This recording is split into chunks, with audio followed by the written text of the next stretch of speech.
Hello, classmates. So in comparing the messages from the False Memory Syndrome Foundation and the films on trauma, the information is conflictual, since the False Memory Syndrome Foundation claims there is no such thing as repressed memory, whereas the other trauma videos claim there is likely to be suppressed memory when someone has experienced trauma. In the trauma videos, experts state that memories may come back over time as the body begins to remember the trauma. And it takes time to acknowledge the trauma and to have the ability to focus on the feeling instead of pushing it away.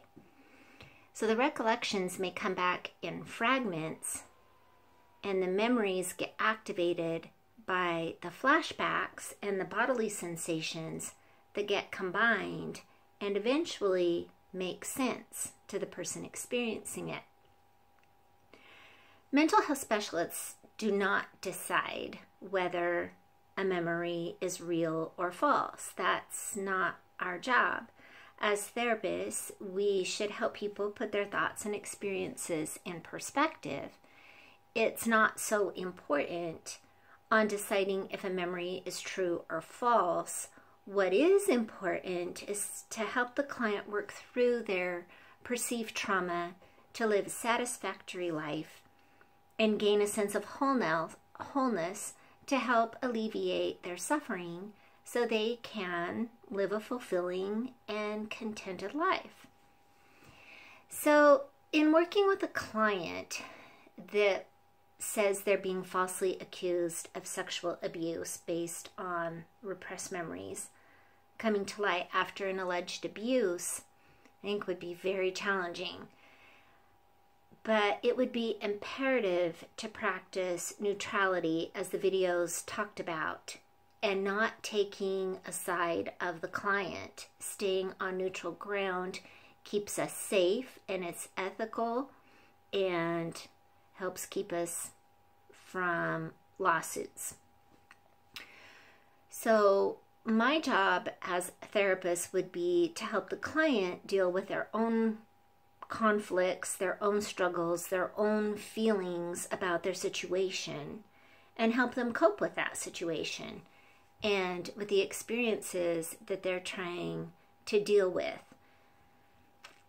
And significant takeaways are from reading the False Memory website is that memories are important to deal with, whether they are real or not. And having a strong network of professionals to collaborate with is extremely important to make sure that I'm being ethical and that I'm staying neutral with my clients. And actually, that wasn't from the False Memory website. It was from one of the trauma ones on the legal issues. And also being mindful to avoid any leading or suggesting questions or comments with the client, so that there again, it helps protect from legal allegations, and also helps the client feel like they're the ones that are making their decisions, and it's empowering them and not blaming the therapist for memories that they have or the situations they might be going through.